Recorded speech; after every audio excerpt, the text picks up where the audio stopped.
Now, the war, World War I, in which the United States participated, had absolutely no reason to be our war. We went in there, we were railroaded into it.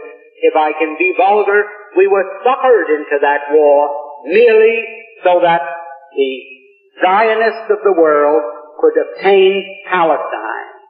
Now, that is something that the people in the United States have never been told.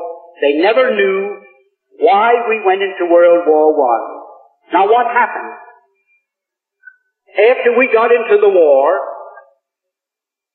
the Zionists went to Great Britain and they said, well, we performed our part of the agreement. Let's have something in writing that shows that you are going to keep your bargain and give us Palestine after you win the war. Because they didn't know whether the war would last another year or another 10 years. So they started to work out a receipt. The receipt took the form of a letter, and it was worded in very cryptic language so that the world at large wouldn't know what it was all about. And that was called the Balfour Declaration.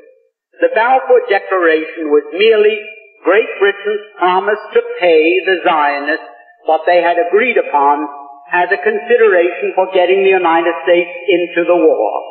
So this great Balfour Declaration that you hear so much about is just as phony as a $3 bill, and I don't think I can make it more emphatic than that.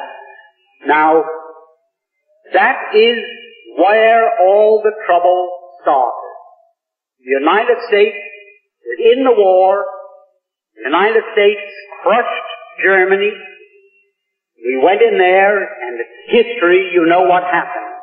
Now, when the war was ended, and the Germans went to Paris, to the Paris Peace Conference in 1919, there were 117 Jews there as a delegation representing the Jews, headed by Bernard Baruch. I was there, I ought to know. Now what happened? The Jews at that peace conference, when they were cutting up Germany and parceling out Europe to all these nations that claimed a right to a certain part of European territory, the Jews said, how about Palestine for us? And they produced, for the first time, to the knowledge of Germans, this Balfour Declaration. So the Germans, for the first time, realized, oh, that was the game. That's why the United States came into the war. And the Germans, for the first time, realized that they were defeated. They suffered this terrific reparations that was slapped onto them because the Zionists wanted Palestine. And they were determined to get it at any cost. Now that brings us up to another very interesting point. When the Germans realized this, they naturally resented it. Up to that time, the Jews had never been better off in any country in the world than they had been in Germany. You had Mr. Rathenau there, who was maybe 100 times as important in industry and finance as Bernard Baruch in this country. You had Mr. Ballin, who owned the two big steamship lines, the North German Lloyd and the Hamburg American line, thank you. You had Mr. Bleichroeder, who was the banker for the Hohenzollern family.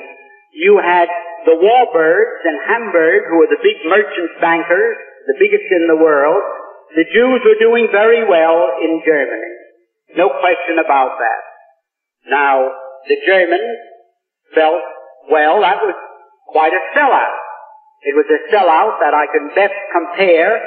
Suppose the United States was at war today with the Soviet Union. And we were winning. And we told the Soviet Union, well, let's quit. We offer you peace terms. Let's forget the whole thing. And all of a sudden, Red China came into the war as an ally of the Soviet Union. And throwing them into the war brought about our defeat. a crushing defeat, with a reparation the likes of which man's imagination cannot encompass. Imagine, then, if we found out that it was the Chinese in this country, our Chinese citizens, who all the time we thought they were loyal citizens working with us, was selling us out to the Soviet Union, and it was through them that Red China was brought into the war against us. How would we feel in the United States against Chinese? I don't think one of them would dare show its face on any street. There wouldn't be lampposts enough convenient to take care of them. Imagine how we would feel. Well, that's how the Germans felt towards these Jews. We've been so nice to them, and from 1905 on, when the first communist revolution in Russia failed, and the Jews had to scramble out of Russia, they all went to Germany, and Germany gave them refuge, and they were treated very nicely. And here, they sold Germany down the river for no reason at all, other than they wanted Palestine as a so-called Jewish commonwealth.